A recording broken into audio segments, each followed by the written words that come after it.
Hello and welcome to another episode of Champions of Inspiration. We're going to have some fun here today. I know that to be true because this is a great friend that's got so much knowledge and wisdom. It's absolutely amazing. Now, some people says, oh, nice. I are a professional speaker. Can you tell? Some people say success leaves clue. Brigitta says success comes in patterns. As a dynamic and visionary businesswoman, Brigitta's unmatched tenacity, geez, I'm having a good time already, make her a sought-after global speaker and NLP Master Trainer. Born and raised in Germany, she brings a unique blend of European precision and American ambition. Maybe I need some of that European precision. Maybe that's it. With everything she does. Brigitta moved to the United States in pursuit of new opportunities, quickly established herself as a thought leader in the personal development area and also neuro-linguistic programming, NLP, after a very successful build of a Montessori school. She is a chairman of the Center for NLP, established in 1986, a sought-after corporate and government trainer. She's an industry icon in training and certifying business people in coaching and speaking. Brigitta, thank you for joining us here today. Yeah, thank you so much for having me. This is so much fun. And I love that we don't have to be perfect. I love that about us. And that because people that strive to be perfect will never get there because perfect doesn't exist as a standard. Yeah, exactly. Well, and that's why, I mean, it's so funny because I was sitting here thinking to myself, we're only so many seconds into this. We could start. Yeah, no, we're not doing that. we're just going to keep on going. Well, the reason is it's funny, and you and I've had this conversation before. If you're on stage and you either forget a portion of what you really wanted to say, or you say something in the wrong place or whatever, the only person who really knows you did that is you. Exactly. Right? Yeah. And so it's just not that. So I agree with you wholeheartedly. Let's be a human being and understand we all have foils, and someday we can speak, and some days are a little more challenging. Scott, it's funny because when I'm on stage and I speak and I have a flip chart like I have right here behind me, suddenly all of my spelling goes out the window. Like suddenly when I'm on stage, it's like magic. I forget to spell the most simplest things, and at the same time, I own it. I lean into it. I make a joke about it, and I get to relate and connect with my audience on a much, much deeper level. Golly, if you have a speaker that stands on stage and takes themselves so gosh damn serious, then oh my goodness, just get a life and have some fun with it. Yeah, totally. The flip chart was making me flash back to Singapore and Harv Eker and slamming on, hitting his marker on the page because he couldn't remember how to spell something, but he wanted to spell it so bad, but he couldn't get that. So, you're so talented and you've done so many different things. Give me I don't know that we've ever really talked about the foundation or why you pursued NLP as a foundation to what you do. Oh, yeah. Okay, so let me go way back. Like, if Blackstreet, the singing group, way back in time. We'll travel a little bit back in time.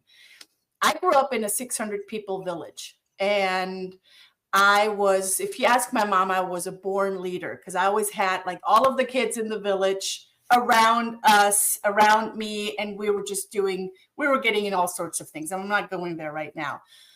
What I recognized is that I have, like you said earlier, great tenacity, great tendencies, but also great tenacity. And what I didn't have was good negotiation skills. I had the mindset of great negotiation. I never had really good communication skills. Why that is, I really don't know. And as I was growing older, I actually went to school, went to university, become a teacher, never did anything with it. Then I went back to school and got a marketing degree and got a degree in communications. And yet still, I really sucked at communications. I did. I was not a good communicator. In my head, I wanted to be like, there was this drive within me that wanted to connect through words.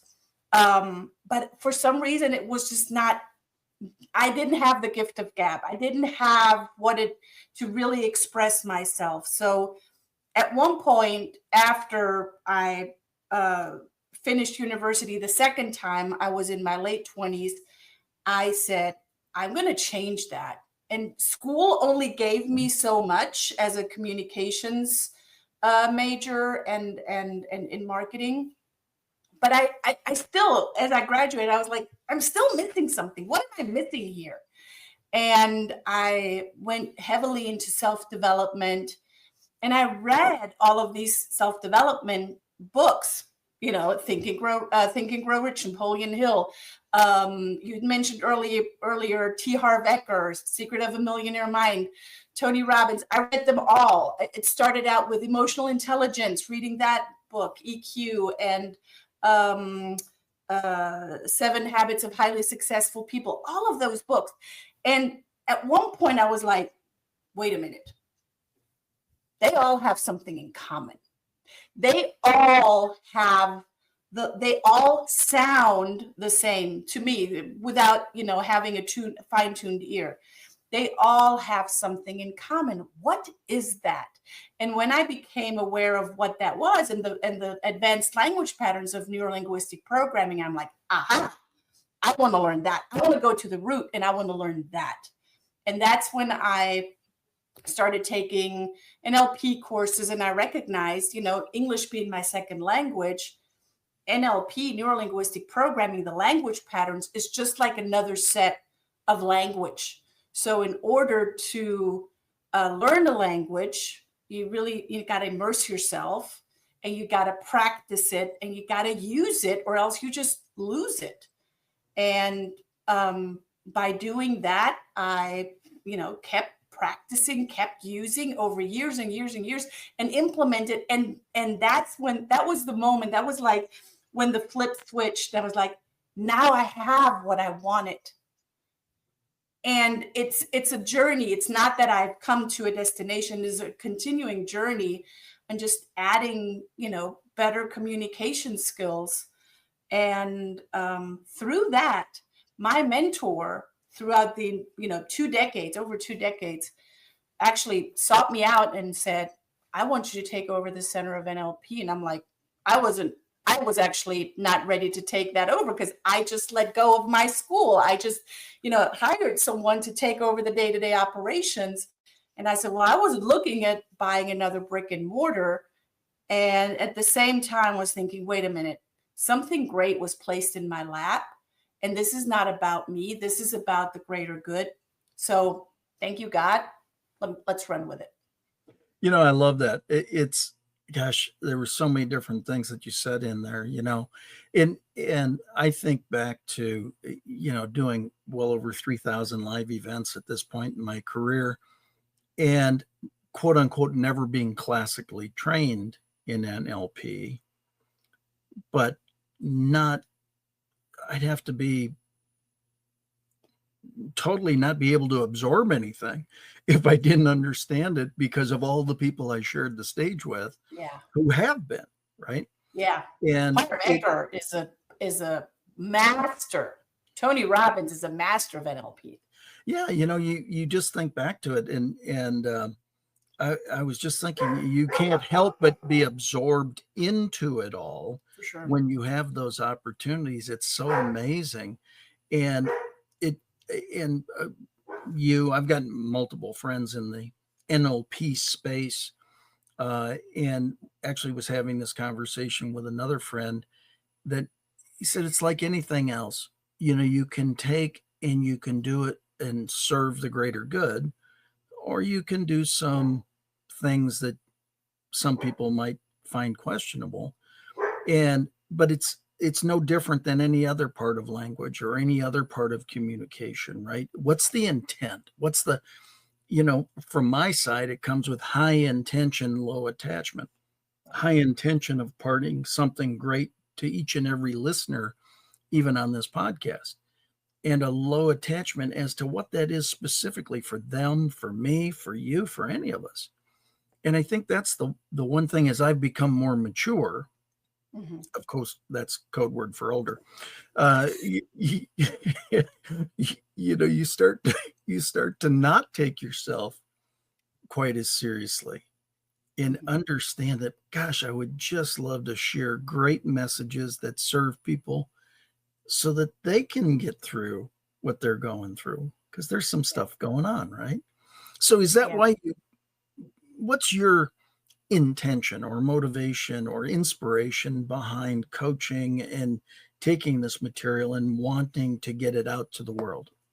Yeah. And you took the words right out of my mouth. I like to say the difference between influence and manipulation, because often NLP has that bad rep of, people just use it to manipulate. The difference between influence and manipulation is the intention, and that's it.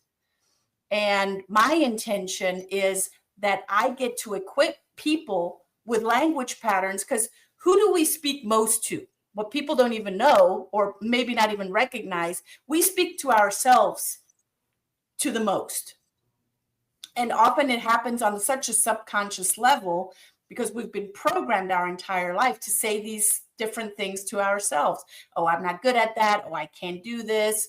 Oh, I'm not good enough. I'm not worthy enough. All the things that we tell ourselves. So if we can change the narrative and the story that we tell ourselves with advanced language patterns, my work's already done, but it goes way beyond that.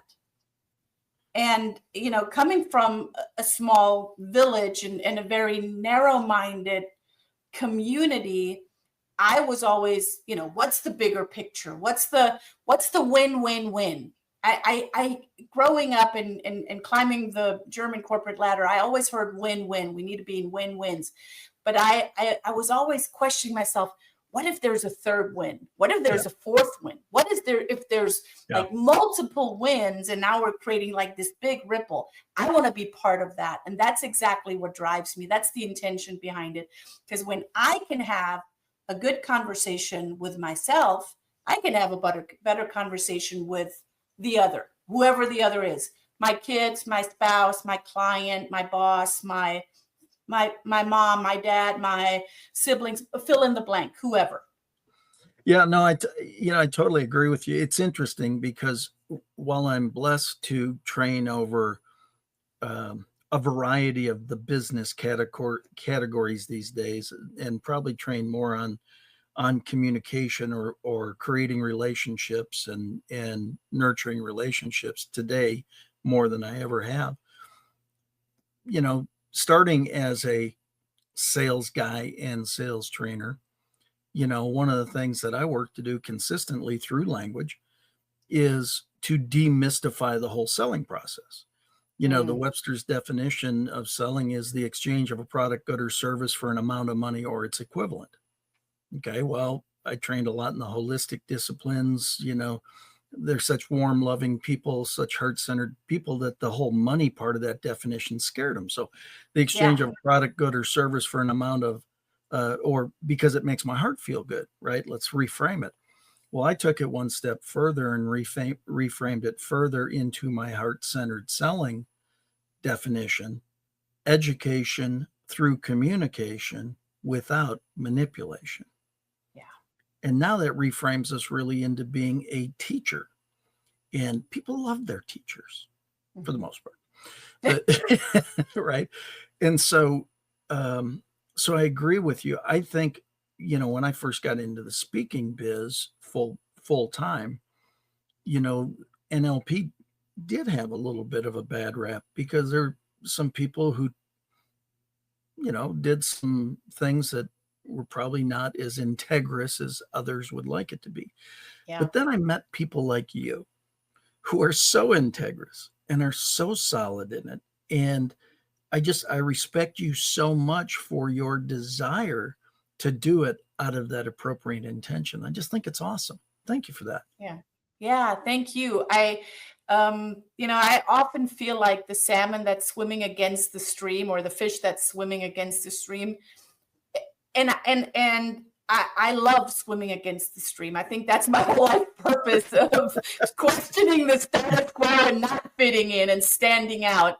And I do believe that neuro-linguistic programming is a great tool. Just like a hammer for a carpenter is a great tool. And there will be people that will misuse a hammer to destroy. But that just gives you, again, going back to NLP, gives you more information about that person than anything else. So when I put my heart into it, it's full on. There's no questions asked. There's no ill intent. There's all win. Let's lock arms. How can we get what you want, and how can we create love for what you already have? Because let's be honest, Scott, there are people that already have a whole lot, but they're not happy. No. So they don't need more. They just need to fall in love with what they got. That it's so true. It's really interesting as I've come through and now written this new book that'll be out shortly. Make sure you keep your eyes open for it. Called Endless Connections, Creating Authentic Relationships That Matter. I was talking to a friend the other day, hadn't talked to in quite some time. And she went, "Man, you seem so at peace." And I said, "Well, I am, in a weird left-handed, sort of not trying to get there, just have gotten there kind of way." I really thought my last book, I really figured out after the fact that it was really God's equation for total peace. God's plan and timing is perfect, plus all things work together for my good equals total peace. And I really sunk into that. And so as I was writing this book on connecting and meeting people and being integrous and coming from core values and working to put the generations back together, getting us to talk to one another with respect, honor, and dignity. Novel concept, right? Identifying why we've been divided and identifying how we put it back together. Yes, I think that's the most important part. How do we mend what has come undone? How do we? Well, there's just too many divides. There's too many. There's divides between generations. There's divides between, male, female, white, black, green, purple, countries.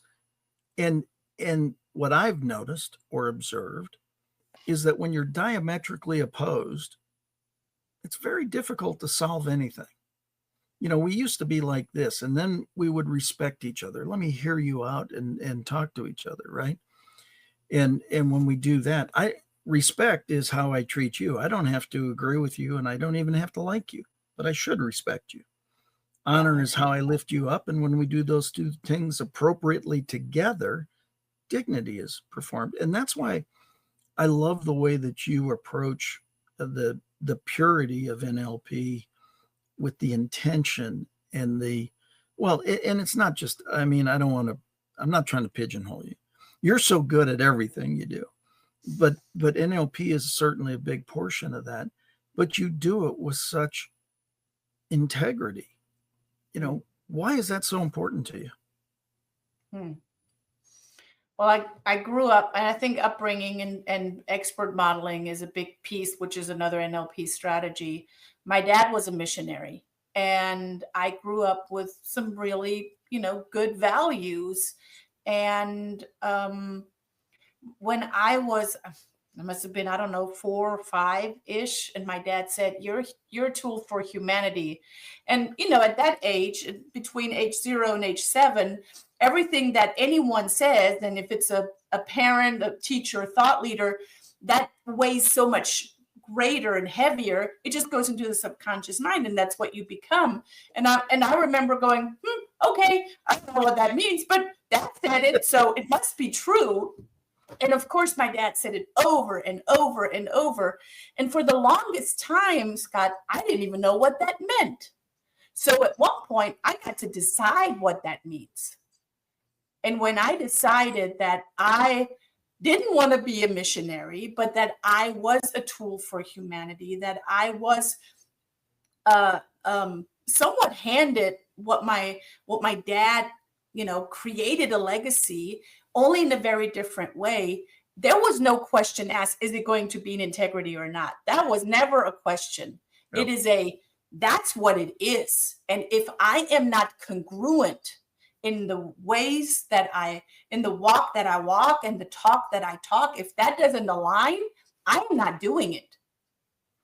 Yeah. I mean, I get it. It is so, it's interesting. I met with a buddy the other day, same thing. Hadn't seen him in many years. And it was like, we hadn't skipped a beat, it seems like the grand catch up time right now.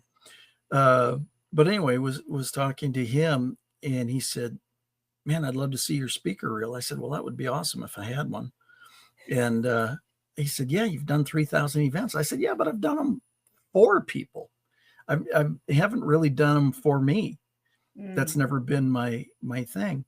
And so it sent me on a mission to go to YouTube and search for me. And what was funny is I found 20 some really cool videos of me talking at different events that other people posted. I had nothing to do with it. But I sat and he goes, we don't need a lot. We just need good. And I said, well, let's see if we can find some of that. And what was funny is watching back stuff from 2 years ago, 4 years ago, 8 years ago, 12 years ago, how consistent the message has been. And that consistency comes with the integrity and the purpose behind the message, right? Yes. And the consistency also comes with you being very certain who you are and what you stand for. And I think that's where a lot of people just, they'll try a little bit over here and then they'll do this over here and then they'll figure something else out. Or have you ever met the folks that you meet at a networking event or somewhere else and they hand you, I don't know, 5 different business cards of all the things that they do. And all I say to them is, hey, why don't you figure out what you want to be, who you want to be, and what you want to stand for. And when you figure that out, you can call me back. Or if you need help, let's sit down and figure it out. Yeah, man, do I agree with that wholeheartedly. It's so funny because I was doing a fair amount of consulting last year and earlier this year. And when I started off on writing the new book, Endless Connections, Creating Authentic Relationships That Mattered, it was time for me to get this message out and serve more people on this topic, push the consulting aside, speak, train, and coach. Share messages that are very consistent with what people need to hear. When you speak, train, coach, you are Scott Schilling. You are rooted in your values and what you stand for. And then you can still be flexible. I like to use bamboo as an example. Bamboo can be very flexible. Bamboo is used in Asia to build high rises. Like we use rebar here, they use bamboo. But when bamboo takes forever to shoot out of the ground once it's planted, some different bamboos take, 5 to 7 years until they actually make it out of the ground. But when they do, they shoot up and they stand tall and they're very flexible and they can sway in the wind or even in a storm, but they're never getting unrooted. And when you can be flexible, but yet rooted in your core values and what you stand for, and in your integrity, that's when you become really, that's where people will see you as who you are. Yeah, totally. And that's why it's one of the reasons that I named this podcast Champions of Inspiration, because I have many cool friends like you. But man, there's so many people that truly have a desire to inspire others to be the champion they were meant to be. Yeah. They're not, like, you're not coming on here going, I'm the best at this, and that's not who you are. And that's why I appreciate you so much, and Christian too. I mean, you guys are just awesome. You have this desire to serve from the right place for the right reasons. How important is that to you? That is so important, and you're so right. When I do my speaker training, I start with, this is not about you. When you're in front of a room, or if you're elevated on a stage, it is never about you. So let go of that. Park all of your baggage at the outside of the door, because it's not about you. Because when you make it about them, when you make it about your audience, when you make it about the individuals in the audience, that's when they're really going to go, oh my gosh. You don't even have to sell. You don't even have to, do a call to action. You will, but you've already built rapport. And that's what most speakers don't even focus on. They don't focus on the context. They don't focus on setting the container. They just focus on, oh, I'm elevated on the stage. Look at me, look at me, look at me. It's not about you. It's never about you sounding interesting. It is always about you being interested in the other. And what I said earlier, it's all about expert modeling. I have a funny little story to tell, which is pretty recent. So our oldest daughter is an actress, and she is in Canada right now. Well, they just finished up the shoot, but they were in Canada to shoot a movie. And they start at like 5:30 in the morning. She gets picked up to be driven to set. And she goes to the gym so she can get her gym time in and go through her lines and all of that early in the morning. So if she gets picked up at 5:30, she's going to the gym at like 4:30 or maybe even 4 o'clock. So she goes, and one morning the maintenance manager was there, and she has a key card. She goes in, she does her routine, and he goes in and he rips her a new one. Didn't introduce himself, didn't, start any kind of conversation, just went right in and said, you can't be here. The gym opens at 8. And she's telling me this, and I'm thinking, uh-oh.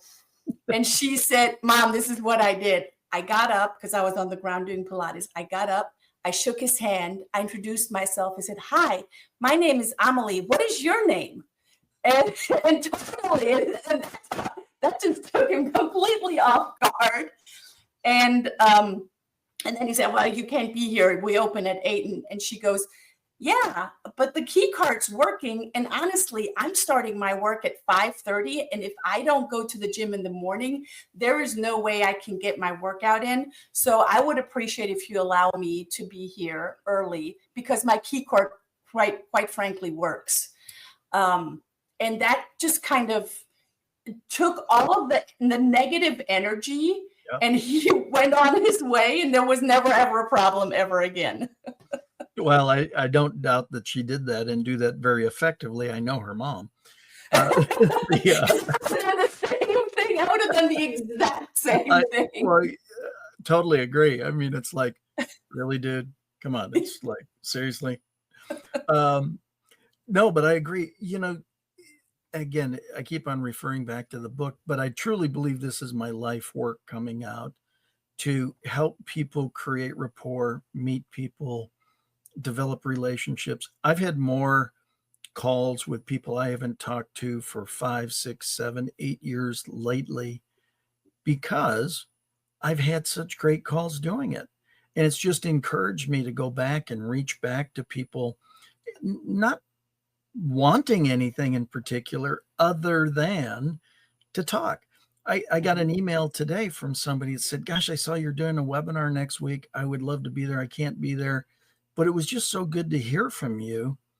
And I said, and I just sent her an email, and I said, well, let's catch up.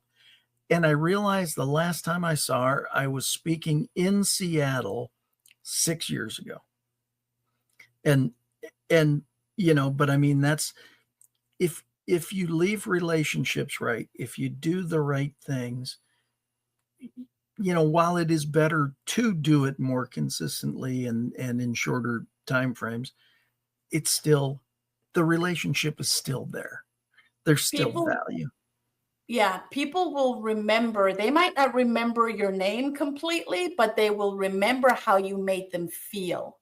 Yeah. And that's really, that's your business card. And that's what I strive. I strive to leave every conversation, no matter how challenging they were in the beginning, to leave with, they will remember my name.